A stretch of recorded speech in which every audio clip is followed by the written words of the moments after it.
Hello दोस्तों। तो फिर दोबारा स्वागत है आपका। और कैसी चल रही है आप लोगों की तैयारी? और जो हमारा पीछे का नंबर सिस्टम का क्वेश्चन था, नंबर सिस्टम के चैप्टर के प्रीवियस ईयर क्वेश्चन कर रहे थे, तो 19 तक क्वेश्चन तो हो गए थे। अब और आगे के जो प्रीवियस ईयर क्वेश्चन है उन्हें हम करते हैं, ठीक है ना। तो आज जो शुरुआत करेंगे 21 क्वेश्चन से, तो देखते हैं क्या क्वेश्चन रहते हैं। और आपको भी अगर आए तो आप कोशिश करा करिए कि मतलब पहले निकालने की, है ना। और अगर नहीं निकालना आए करे तो थोड़ा सा इंतज़ार करके मतलब सॉल्यूशन मैं बता ही रहा हूँ साथ के साथ। तो ये है क्वेश्चन नंबर 21। तो पढ़ लीजिए आप। जैसे क्वेश्चन नंबर 21 लिखा है, दशमलव संख्या दसवीं संख्या, ठीक है ना। सॉरी गलत पढ़ने के लिए। दसवीं संख्या 1.23 1.2365 765 765 765, है ना। इस तरीके से बार बार रिपीट हो रही है। तो 1.23657, तो ये जो है ये क्वेश्चन है, ये दसवीं संख्या है, दशमलव के बाद तक भिन्न दे रखा है।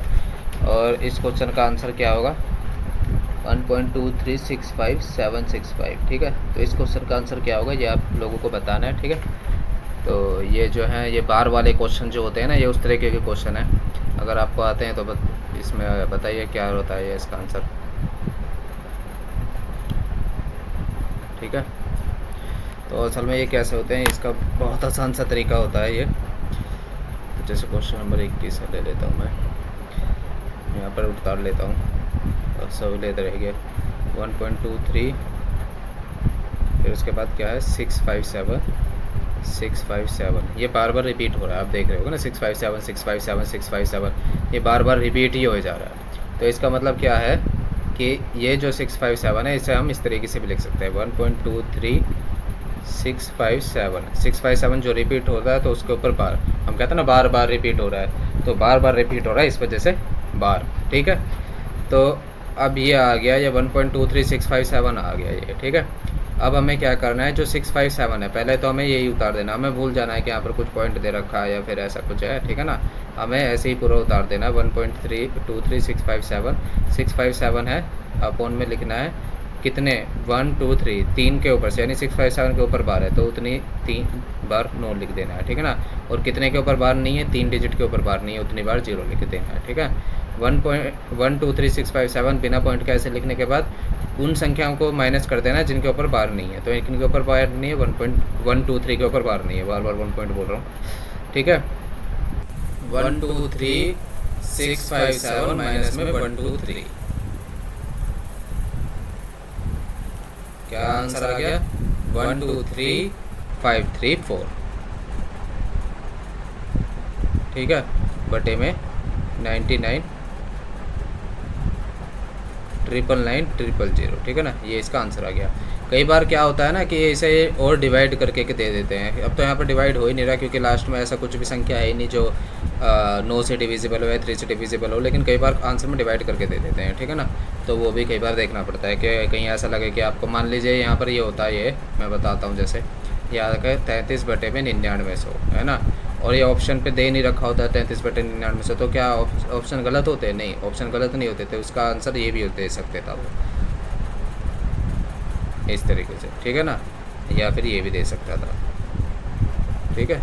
तो वो क्वेश्चन के ऊपर बात है कि किस तरीके से क्वेश्चन है, ठीक है। बस कई बार मतलब कहने का मतलब है, कई बार आंसर ना मिले तो एक बार काट के देख लिए करिए, काट के देख लेने से आसान हो जाएगा कि मतलब कहीं गलत ना होना चाहिए, बस क्वेश्चन, है ना।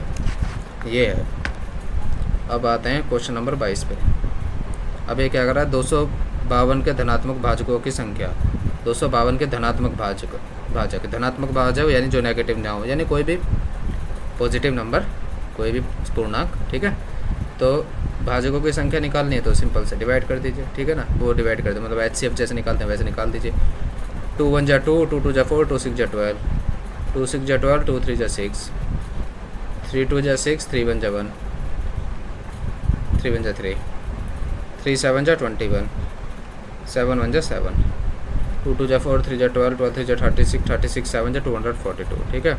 तो अब यहाँ पर भाजकों की संख्या क्या है, यहाँ पर 2 2 बार 3 2 बार, यानी 2 2 बार 2 की पावर 2, यानी 3 2 बार या 3 की पावर 2 और यहाँ पर 7, 7 कितना एक बार, ठीक है।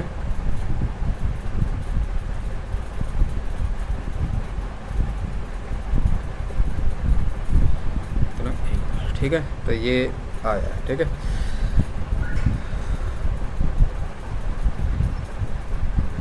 अब हमारा क्वेश्चन क्या था, 252 के धनात्मक भाजकों की संख्या, 252 के धनात्मक भाजकों की संख्या, ठीक है। तो अब यहाँ पर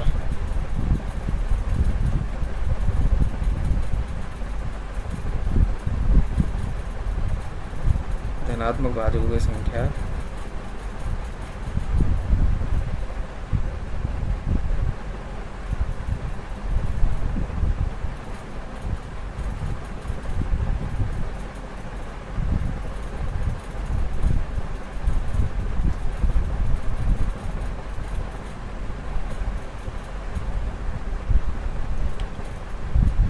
इसका क्या होता है करने का, जैसे जितनी भी ये पावर आई है आपकी ये, ठीक है ना।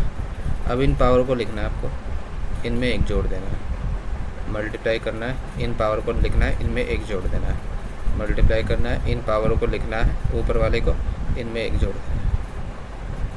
3 3 2 18 इसका आंसर आ जाएगा, ठीक है ना। ये इसका करने का फॉर्मूला कह लीजिए, ये सूत्र होता है, ठीक है। तो जो भी फैक्टर निकालने पर जो भी पावर आए उनमें 1 प्लस करके उनकी मल्टीप्लाई कर देनी है, ठीक है ना। ये आपका इस तरीके से आंसर आ जाएगा जब भी धनात्मक भाजकों की संख्या का पूछे, ठीक है। अब क्वेश्चन नंबर 23, ये याद रखना है आपको जब भी, ये इंपॉर्टेंट क्वेश्चन है, मान लीजिए इसे ये, ठीक है ना। 2014 में आया हुआ है टीजीटी में, ये याद रखना है, ठीक है। इस तरीके से ही होगा ये 23 क्वेश्चन पे, यदि a और b धनात्मक पूर्णांक हैं और इस तरह है कि a स्क्वायर माइनस में b स्क्वायर अभाज्य संख्या है, तो a स्क्वायर माइनस में b स्क्वायर का मूल्य किसके बराबर है, ठीक है ना। क्वेश्चन समझ में आ गया होगा, मैं अगर नहीं समझ में आया तो मैं बता देता हूँ कि ये कह रहा है कि a और b धनात्मक पूर्णांक है, यानी कोई संख्या है, ठीक है। और इस प्रकार है कि a स्क्वायर माइनस में b स्क्वायर अभाज्य संख्या है कि, और वो संख्या इस प्रकार है कि a स्क्वायर माइनस में b स्क्वायर अभाज्य संख्या है, मतलब ऐसी संख्या जो डिवाइड नहीं हो, जैसे 2, जैसे 3, इस तरीके की जो सिर्फ अपने से डिवाइड होती हैं, ठीक है। हैं तो a स्क्वायर माइनस में b स्क्वायर का मूल्य किसके बराबर है, यानी जो इसका मूल्य आएगा माइनस करने के बाद वो इनमें से किसके बराबर हो सकता है, ठीक है ना। अब यहाँ पर हमें संख्या सोचनी पड़ेगी, ठीक है। मैं मान लेता हूँ कि धनात्मक पूर्णांक संख्या है, ठीक है। तो मैं धनात्मक पूर्णांक संख्या जैसे कि मान लेता हूँ मैं 2 मान लेता हूँ, 2,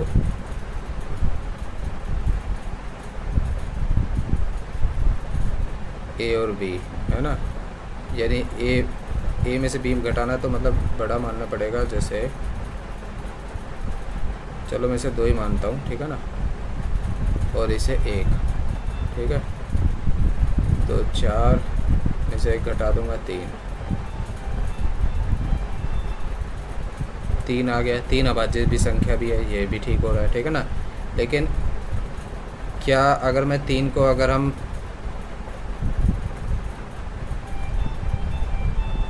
2 और 1 3, ये भी है, ठीक है ना। तो ये वाला ऑप्शन आ गया, ठीक है, ये वाला समझ गए ना।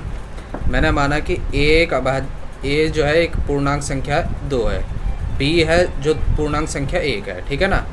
अब अगर मैं इसका यानी a को स्क्वायर कर दूँ तो a का स्क्वायर यानी 2 का स्क्वायर यानी 4, b का स्क्वायर कर दूँ यानी b का स्क्वायर यानी 1 का स्क्वायर यानी 1 का स्क्वायर 1 ही होगा, 4 में से 1 घटा देंगे 3, ठीक है ना।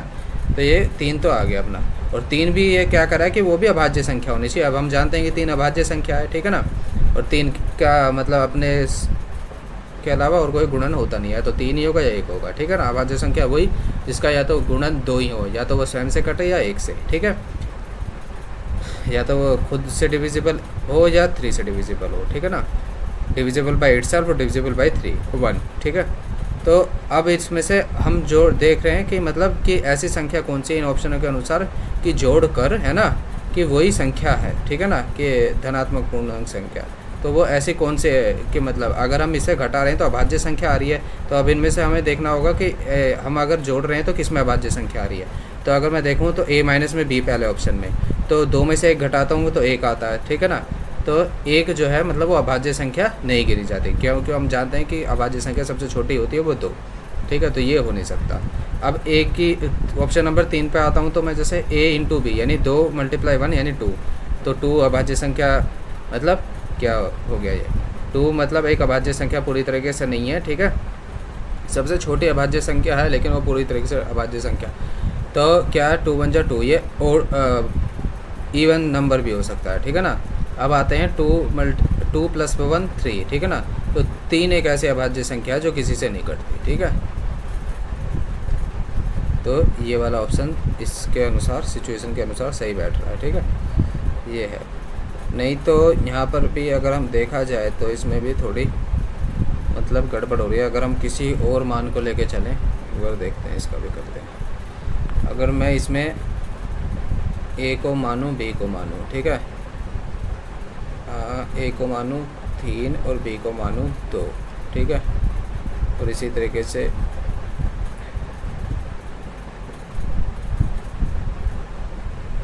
9 में से 4 घटा दूंगा 5 अभाज्य संख्या है, और 9 और 4 13 भी अभाज्य संख्या हो जाएगी, ठीक है।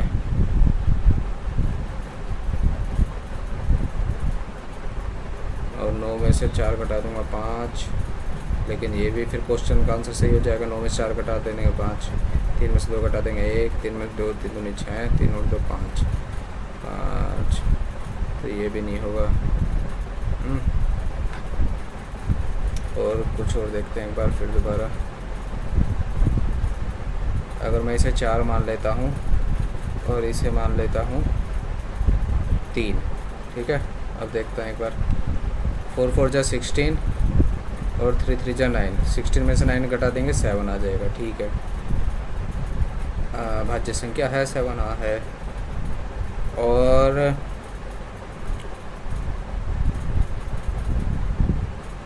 तो a² इसमें b² का मूल्य इनमें से किसके बराबर है, यानी अगर हम इन दोनों को जोड़ें तो इनका मूल्य किसके साथ के बराबर आ रहा है। 4 में से 3 घटाऊंगा, 4 में से 3 घटाऊंगा तो यहाँ पर 7 के बराबर तो आ नहीं रहा, ये गलत है। 4 की मल्टीप्लाई 3 में करूँगा 7 के बराबर नहीं आ रहा, ये भी गलत है। ये 1 तो हो नहीं सकता, 4 में 3 जोड़ूंगा तो 7 आ रहा है, ठीक है ना। तो ये सही है, ये वाला सही है, तो ये वाला भी सही आया, ठीक है।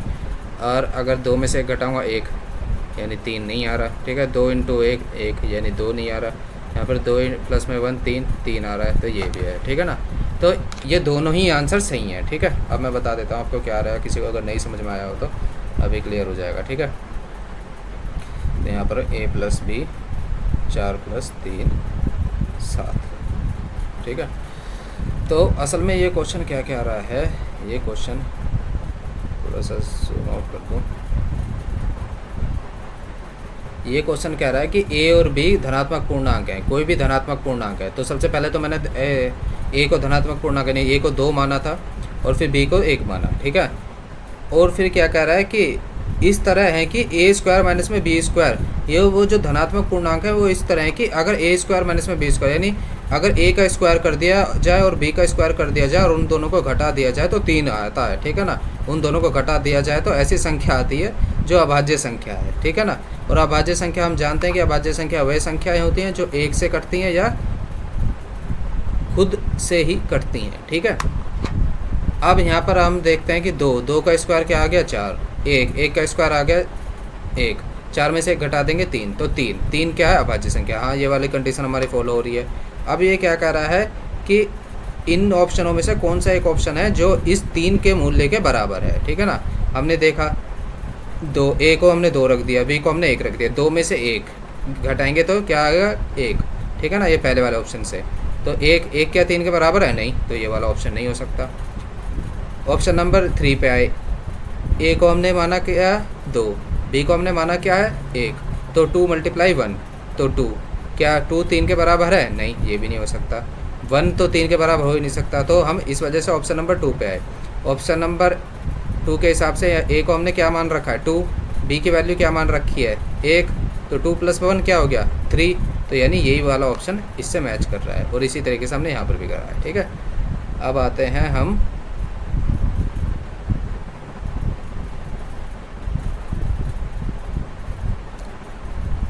25वें पे। ठीक है, क्वेश्चन नंबर 25।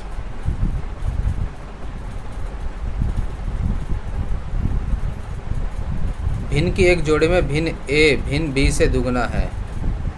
भिन्न की एक जोड़ी में भिन्न ए भिन्न बी से दुगना है और दोनों का गुणनफल 2/25 है। ठीक है, तो भिन्न ए का माप क्या है, मान क्या है? ठीक है, ये पूछ रहा है।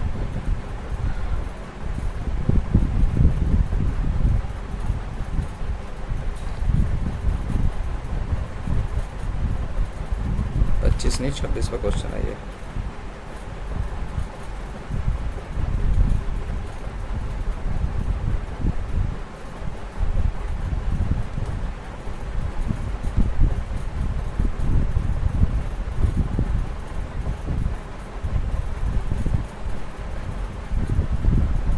नहीं 25वां क्वेश्चन चलेगा,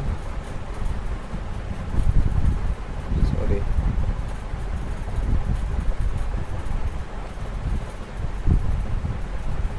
क्वेश्चन नंबर 25।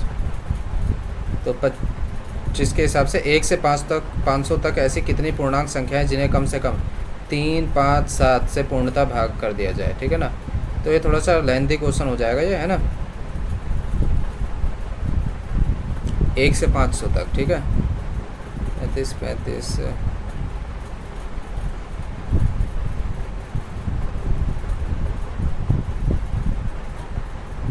ये थोड़ा सा लेंथी बैठेगा। 1 से 500 तक। चलो एक बार 26 करते हैं। ठीक है, उसे हम देखते हैं, बाद में देखेंगे। ठीक है, पहले जल्दी जल्दी दूसरा कर लेते हैं। भिन्न की एक जोड़ी में भिन्न ए भिन्न बी से दुगना है। ठीक है, भिन्न ए भिन्न बी से दुगना है। ठीक है,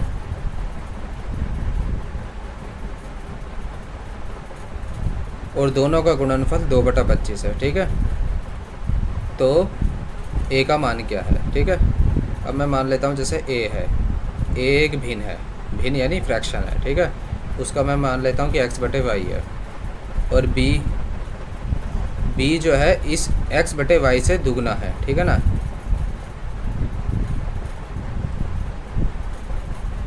भिन्न a भिन्न b से दुगना है, भिन्न a भिन्न b से दुगना है।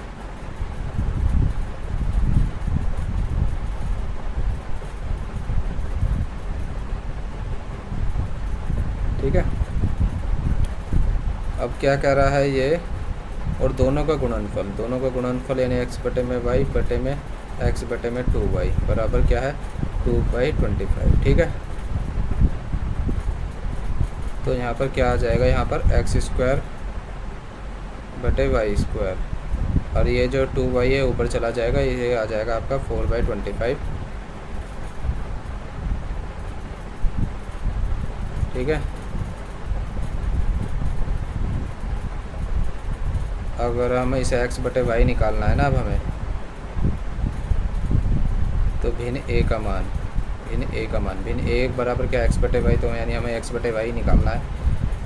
√4/25 यानी क्या आ जाएगा? ये 2/25। ये 2/25 इसका आंसर हो जाएगा। ठीक है,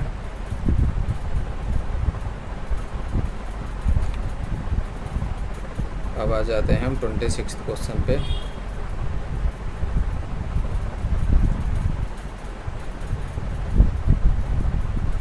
क्वेश्चन पे, 2 अंकों की संख्या में से इकाई का स्थान इकाई के दाहिने अंक के 4 गुना है और अंकों का योगफल 10।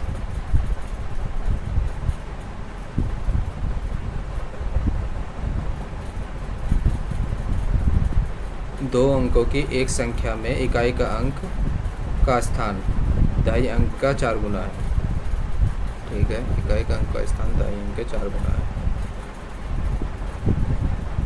ठीक है, और उनका योग 10 के बराबर है, तो संख्या क्या होगी? ठीक है ना, तो बड़ा सिंपल सा क्वेश्चन है, ऐसा कोई ज़्यादा वो नहीं है इसमें। ठीक है, तो क्वेश्चन नंबर 27। ठीक है, ये 2 अंक की कोई संख्या है, इसे मान लेता हूँ यूनिट और इसे मानता हूँ टेंस। ठीक है, अब मैं इनमें ऑप्शन में से देख लेता हूँ। अब ये क्या कर रहा है कि इकाई अंक का जो स्थान है वो दाईं से 4 गुना है, यानी अगर मैं इसे x1 मानूँ, है ना,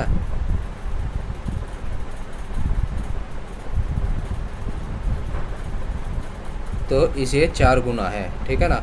और साथ साथ में यानी अगर ये 1 है तो इस दाईं अंक है ना, मतलब इकाई अंक जो दाईं का 4 गुना है, यानी अगर दाईं 1 है यानी टेंस डिजिट 1 है तो यूनिट डिजिट उसका 4 टाइम्स है, यानी 4 है, ठीक है।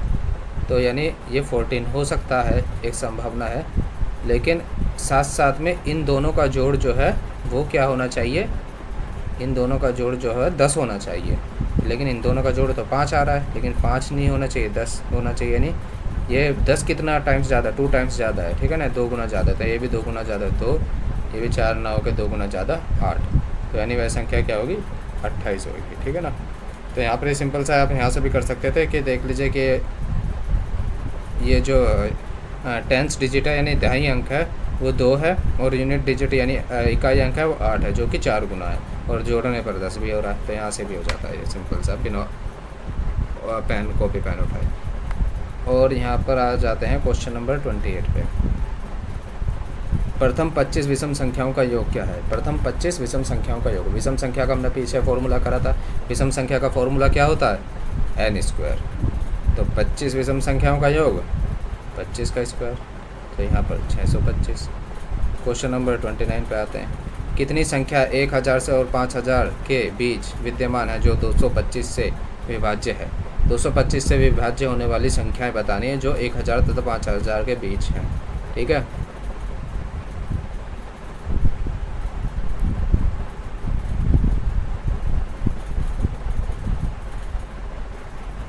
तो 1000 और 5000 के बीच, 1000 से 5000 के बीच 225 से डिवाइड होने वाली, 225 से डिवाइड होने वाली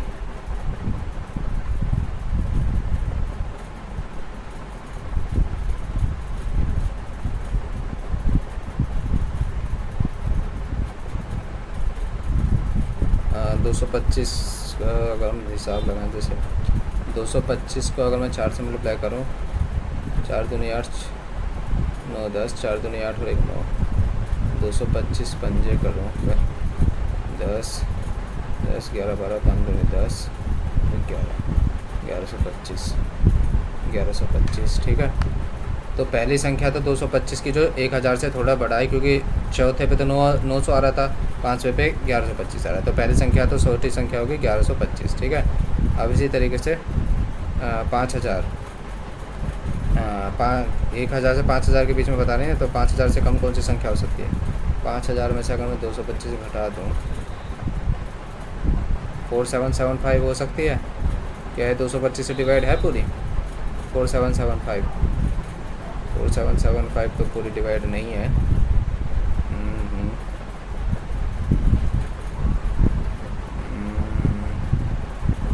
ये नहीं हो सकता,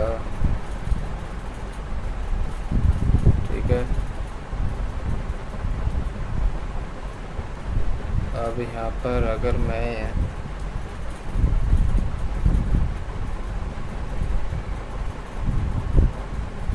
225 बनी है 15 15, 15 मल्टीप्लाई 15, तो 15 मल्टीप्लाई 15 करेंगे अगर हम 225 आ जाएगा, ये भी नहीं होगा। तो हमें 5000 से ऐसे कोई नीचे संख्या ढूंढनी है जो 225 से डिवाइड होती है,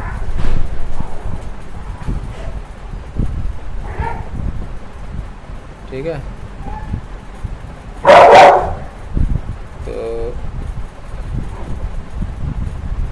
तो ये संख्या हो सकती है 4950। अभी वाइस मस्त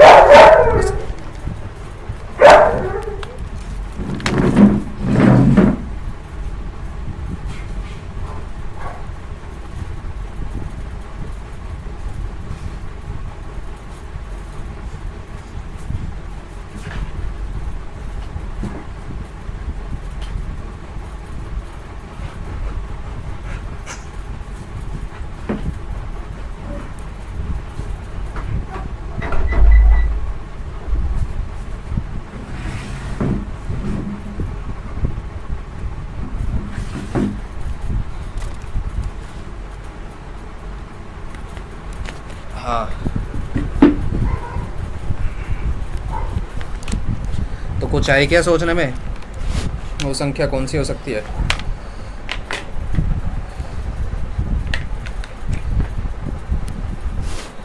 फोर 4950 करके देखें। 0 क्या 2 15 3 45 15 3 45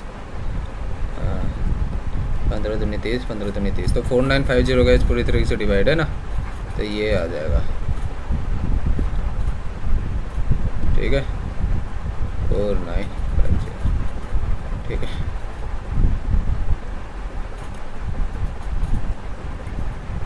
ठीक है, तो ये अब हमें इसमें ये पता चल गया है कि हमारी सबसे पहली संख्या तो कौन सी होगी, ए। तो इसका फॉर्मूला होता है nth टर्म यानी a प्लस n माइनस में 1 इंटू डी। ठीक है, अब a क्या हो गया, अब a तो हो गया हमारा 4950, यहाँ पर a हो गया हमारा ये किस nth टर्म, लास्ट टर्म तो हमारा 4950 है, यहाँ पर थोड़ा सा करता हूँ साफ आएगा, और a हो गया हमारा 1125, और n माइनस में 1 इंटू डी, n माइनस में 1 इंटू डी, और यहाँ पर n क्या है हमारा, ठीक है, n जो है यही हमें निकालना है। ठीक है, और d डिफरेंस कितना है 125 का, क्योंकि 125 जोड़ेंगे जब तो यहाँ पर 4950 तक पहुँचे हम, तो 125 का डिफरेंस आ गया। ठीक है, तो इसे निकाल देंगे अब हम। ठीक है,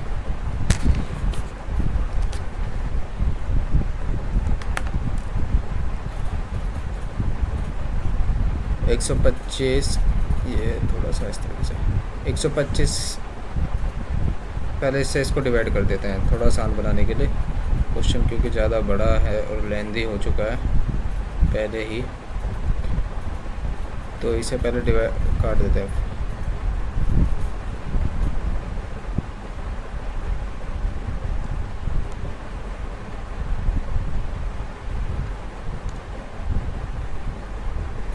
ले लो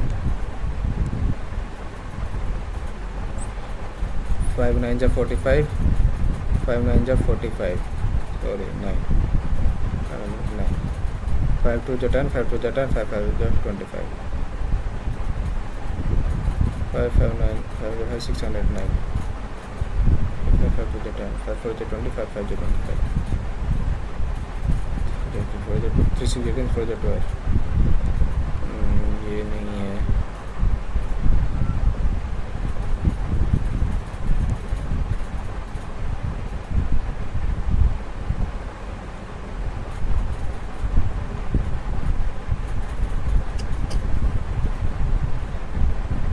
काटने में कुछ मिस्टेक,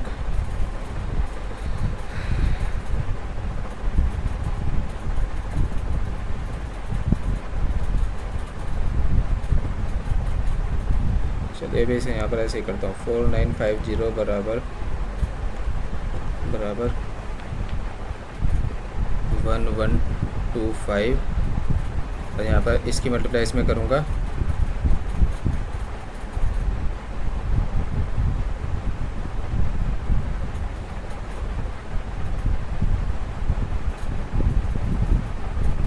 n माइनस में 1 और 125। एक काम करते हैं, इसको हम इधर ले आते हैं, 4950 माइनस में 1125, और इसे बराबर में रख देते हैं n माइनस में 1 इंटू में 125, है ना, ऐसे सही रहेगा।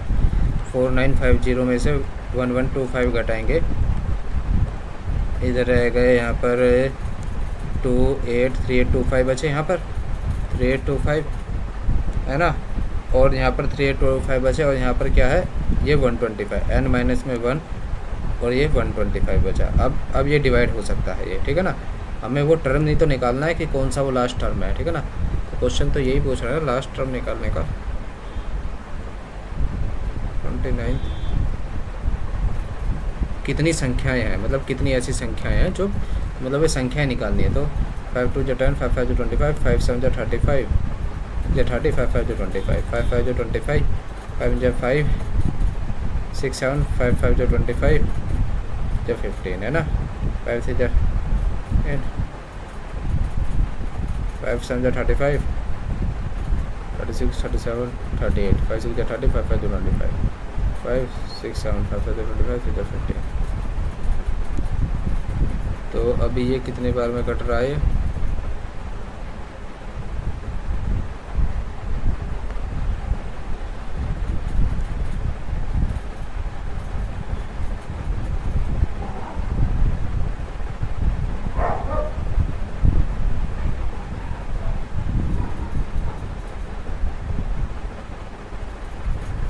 ओहो ओहो ओहो,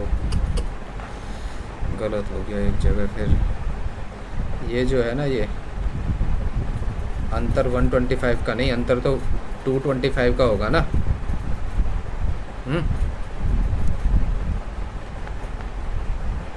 225 का अंतर होगा, 225 का अंतर होगा। अब काटना हमें, फिर दोबारा काटते हैं।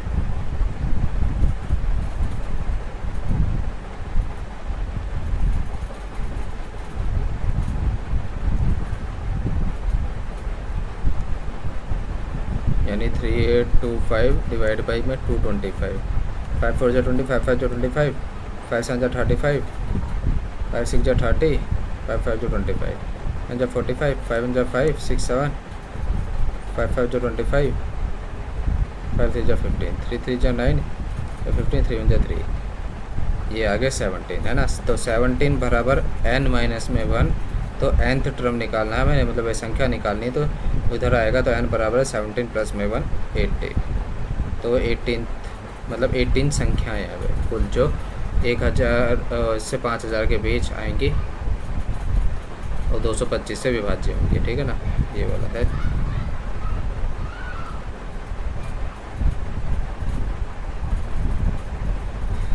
और ये वाला क्वेश्चन शायद सेम रिपीट हो गया, 30 क्वेश्चन।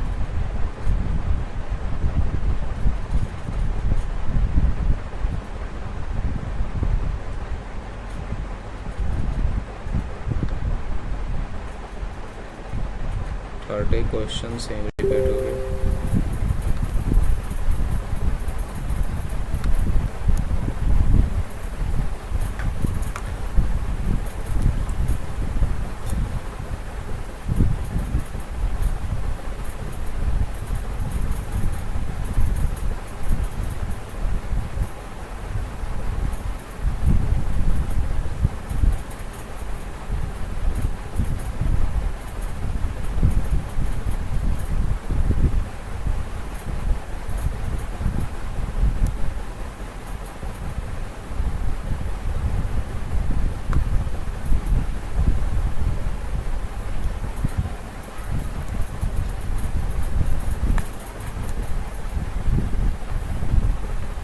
क्वेश्चन नंबर 30, जल्दी से आते हैं क्वेश्चन नंबर 30 पे। क्वेश्चन नंबर 30 पे, ऐसी सबसे बड़ी संख्या ज्ञात करें जो 590, 908, 1014 में प्रत्येक को विभाजित करने पर हर बार समान शेष बचे। तो जब भी इस तरीके से बड़ी संख्या की बात करें और समान शेष बचे तो उसमें HCF निकालना होता है, कोई दिक्कत वाली बात नहीं। इसमें 908 बराबर 1014, ठीक है। तो 1014 में से 908 घटा देंगे, 14 में से 8 घटा देंगे 6, यहाँ पर बचा 106, और 908 में से 8 गए और यहाँ पर ये बचा 318, ठीक है। और 106 से 318 3 बार में डिवाइड है, तो 106 इसका आंसर हो जाएगा, ठीक है। तो वो संख्या 106 ही होगी, ठीक है। नहीं तो आप डिवाइड करके भी देख सकते हैं, वो आ जाएगा। ये पहले भी करवा रखा है क्वेश्चन।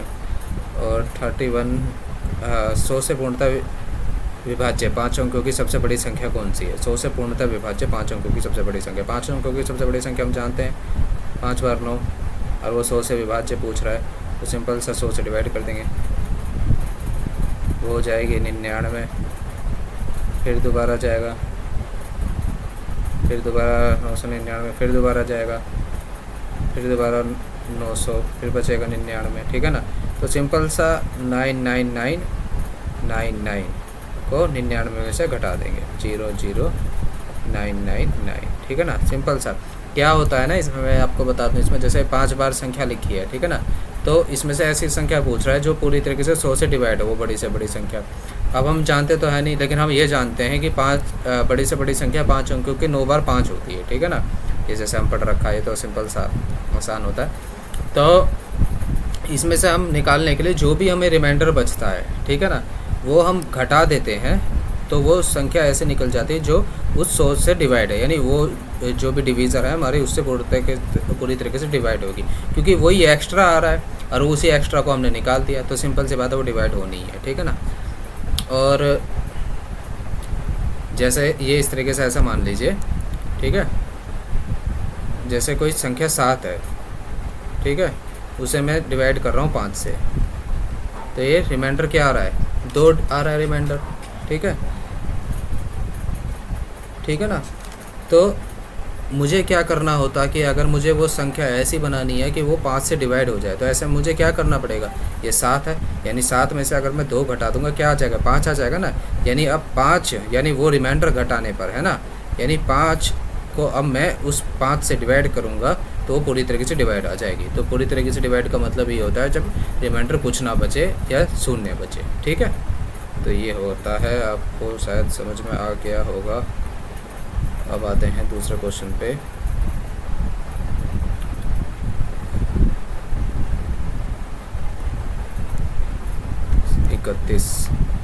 इकतीसवां हो गया। अब हमारा आते हैं 32वें पे।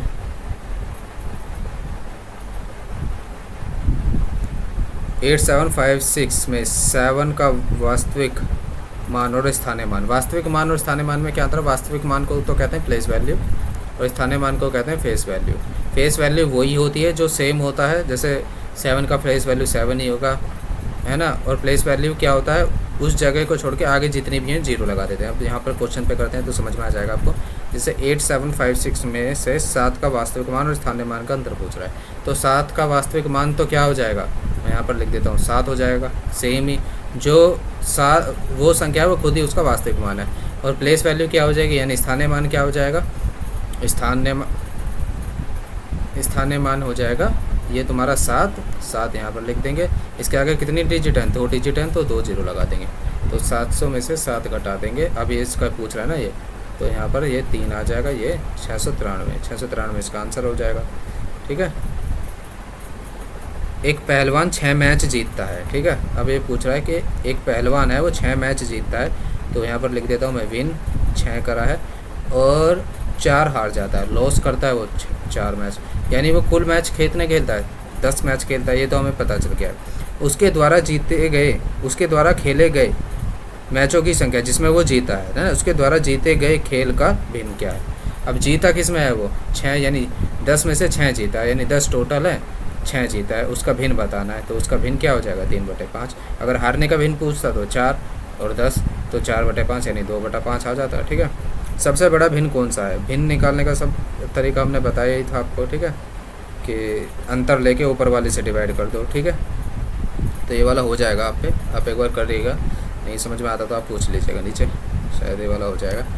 अब आते हैं 34वें, 35वां 36वां शायद कट गया, ऊपर वाले में देख लेते हैं। एक सप्ताह के कितने भिन्नात्मक भाग 154 घंटे होगा, ठीक है ना। एक सप्ताह का कितना भिन्नात्मक भाग 154 घंटे होगा, 33वें का 34 का। एक सप्ताह, ठीक है ना, 1 वीक में कितने होते हैं, 7 दिन, और एक दिन में 24 घंटे, यानी 168 घंटे। तो एक सप्ताह का कितना भिन्नात्मक भाग 154 घंटे होगा, ठीक है ना। तो मतलब 154 घंटे एक सप्ताह का कितनावा भाग है, ये फ्रैक्शन पूछ रहा है उसका, ठीक है। तो 154 घंटे का फ्रैक्शन पूछ रहा है ये, ठीक है। तो 154/168 कर देंगे हम, सिंपल सी बात है, ठीक है ना। तो 154/168, क्योंकि ये क्या पूछ रहा है कि ये 154 एक सप्ताह के भिन्नात्मक भाग का कितना है। हम जानते हैं 154 घंटे दे रखे हैं, तो हम 7 दिन में तो करेंगे नहीं, तो हमें इसे भी घंटा बनाना पड़ेगा। तो 7 दिन को घंटे में बनाने के लिए हम जानते हैं कि एक दिन में 24 घंटे होते हैं, ठीक है ना। तो इसे घंटे में बनाने के लिए 7 की मल्टीप्लाई 24 में कर देंगे तो 68 घंटे, क्योंकि भिन्न में तो मान सेम ही रहना चाहिए ना। अगर ये 154 घंटे ऊपर है तो 154 घंटे नीचे रहेगा, अगर ऊपर दिन है तो नीचे भी दिन ही रहेगा, अगर ऊपर घंटा है तो नीचे भी घंटा रहेगा, ऊपर मिनट है तो नीचे भी मिनट ही रहेगा। ये हमेशा मैथ का रूल होता है, ठीक है। तो यहाँ पर आते हैं 154 गुना में 7/12, 7 गुना 12 कर देता हूँ, आसान रहेगा। तो 7 दूनी 14, 7 दूनी 14, 2 एकम 2, 2 एकम 2, 2 छक 12। तो इसका भिन्न आ गया 11/6, 11/6 इसका भिन्न आ गया। आंसर देख लेते हैं एक बार। 11/6 कोई भिन्न नहीं आ रहा, लेकिन अभी हमने कुछ गड़बड़ कर दी। क्या 6 तो नहीं पा रहा,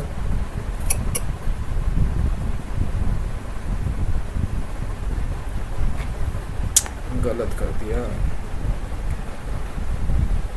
फिर दोबारा करते हैं।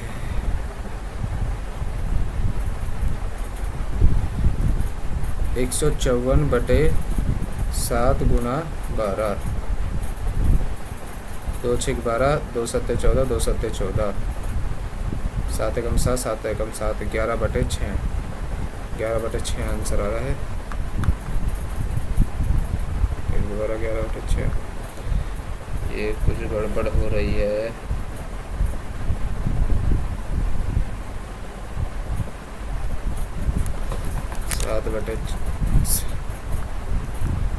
सात बटे 24 है यहाँ पर।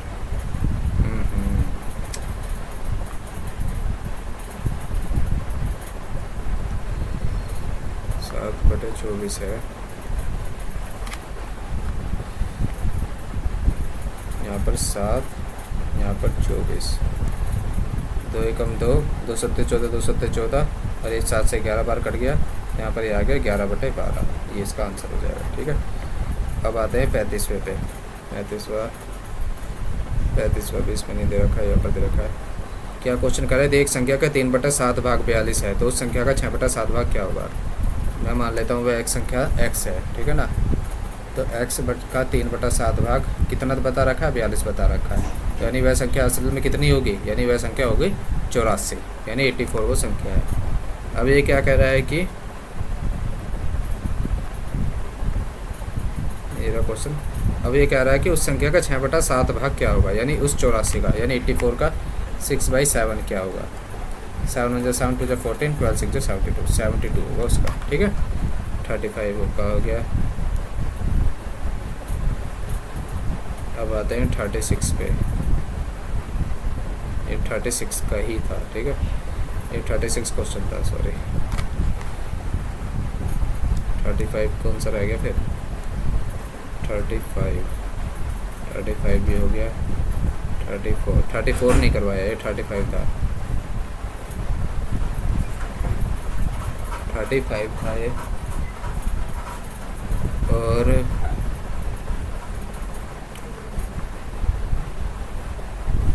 ये 36 था, ठीक है। अब आते हैं, अब कौन सा क्वेश्चन है, 37 क्वेश्चन पे आते हैं। यहाँ पर कर लेते हैं 37, कोई दिक्कत नहीं। क्वेश्चन नंबर 37,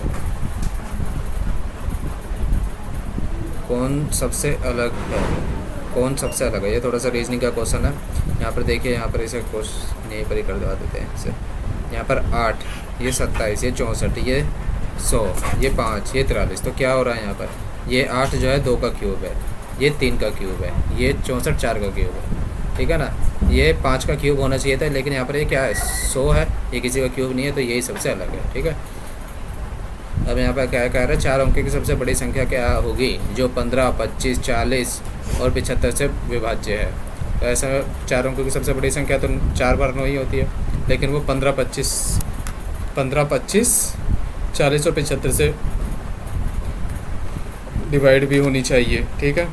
तो ये भी है, तो डिवाइड होने के लिए इसे 38 कर देते हैं। 15, 25, 40 और 75, 40 और 75। तो 5 3 15, 5 5 25, 5 8 40, 5 एकम 5 5 25, 3 एकम 3, 5 का 5, 8 का 8, 3 5 15, 5 एकम 5, 8 का 8, 5 एकम 5, 2 चौका 8, 2 दूनी 4, 2 एकम 2। अब हमने एलसीएम क्या लिया, 5 3 15, 15 5 75, दूनी 150, 150 दूनी 300 300 दूनी 600, एलसीएम क्या आया हमारा 600। हम जानते हैं 4 अंकों की सबसे बड़ी संख्या क्या होती है, 1 2 3 4। 600 को एलसीएम से डिवाइड करूँगा मैं, 600 एकम 600, 600 दूनी 1200 तो ज़्यादा हो जाएगा, तो यही कर देते हैं। नहीं जाएगा तो एक 9 भी उतार लेते हैं। 600 छिंग 360, 3600 यानी 399, यानी 4 बार 9 का 399 घटाऊँगा 0 0 9600, यानी वह संख्या क्या है जो पूरी तरीके से 600 से डिवाइड है, वो 9600 है। वही हमने बताया था कि कैसा हो रहा है ये, ठीक है। किसी को नहीं समझ में आया हो तो मैं फिर दोबारा बता देता हूँ। जैसे एक संख्या है, ठीक है, वो पूरी तरीके से कटनी चाहिए, ठीक है। तो अगर मैं मान लेता हूँ कि वो संख्या है 19, वो 2 से पूरी तरीके से कटनी चाहिए, तो 2 निम 18 यानी 1 है, ठीक है ना। अब वो 2 से पूरी तरीके से कटनी चाहिए, ठीक है। तो क्या ये 1 जो है ये एक्स्ट्रा ही तो आ रहा है, जो इसके कारण से ही तो वो 2 से नहीं कट पा रही। तो इसका मतलब क्या है कि अगर 19 में से हम 1 घटा देंगे तो 18 हो जाएगा, यानी ये जो 1 एक्स्ट्रा था इसे हमने घटा दिया, अब वो 18 2 से बात जाए। इसी तरीके से जो हमने 399 में एक्स्ट्रा था वो उसमें से घटा दिया, तो अब वो 600 से बात जाए, यानी डिवाइड है, ठीक है ना, डिविजिबल है, ठीक है। वो उस तरीके से होता है। ये हटा देता हूँ मैं, आता हूँ 38वें हो गया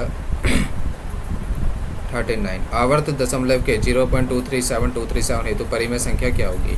परिमेय संख्या पूछ रहा है, हमने पीछे जाना था क्वेश्चनों में भी कि जब रिपीट करता है तो वो बार वाले क्वेश्चन होते हैं। आवर्त दशमलव के 0.237237 है ना, तो 0.237237 बार बार आ रहा है, 237 है ना। तो इसका मतलब क्या हो गया, 0.237 बार हो गया, तो यानी 237 बटे में 999, इसका ये आंसर हो गया, ठीक है। बहुत सिंपल है, जितने के ऊपर बार है उतने के ऊपर 9, जितने के ऊपर बार नहीं है उतने के ऊपर 0, ठीक है ना, छोड़ के। x बटे वाई एक भिन्न है जो 1 से बड़ा है, तो कौन सा x से कम होगा, ठीक है। अब ये क्वेश्चन है, ठीक है, इसमें क्या कह रहा है कि x बटा वाई एक भिन्न है,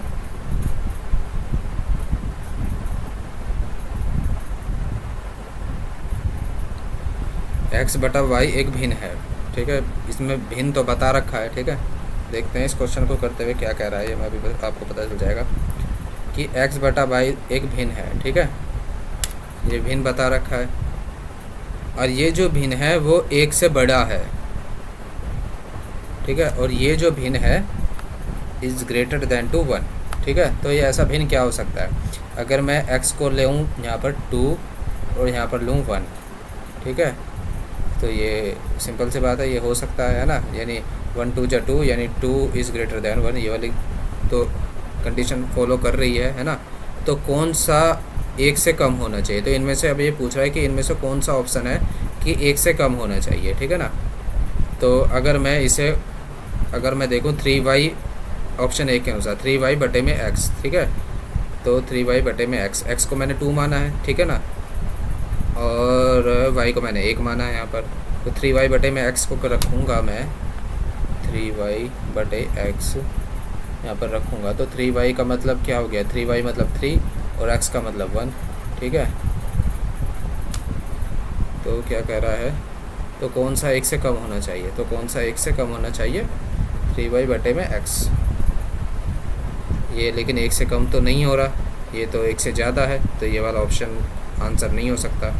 दूसरे पे आएंगे, मिटाते हैं इसे, ठीक है, दूसरे ऑप्शन पे आते हैं, ठीक है, x बटे में 3y, दूसरे ऑप्शन पे आए x बटे में 3y, x बटे में 3y, ठीक है। y का मान हम जानते हैं, y को हमने 1 ले रखा है यानी ये 3 हो जाएगा, x को हमने 2 रखा है यानी, तो यहाँ पर ये क्या हो जाएगा 2/3, ठीक है। तो ये क्या है, क्या कर रहा था, 1 से कम होना चाहिए, ठीक है।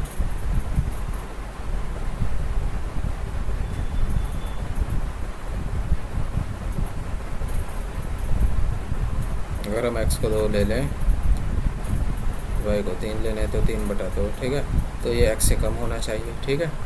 तो ये कम होना चाहिए, तो अब ये अगर हम देखें मतलब y से 1 से कम होना चाहिए ना, तो कौन सा 1 से कम, तो इनमें ऑप्शन में से कौन सा है जो 1 से कम होना चाहिए, ठीक है। 1 से कम होने के लिए यानी 3 को डिवाइड करूँगा 2 से,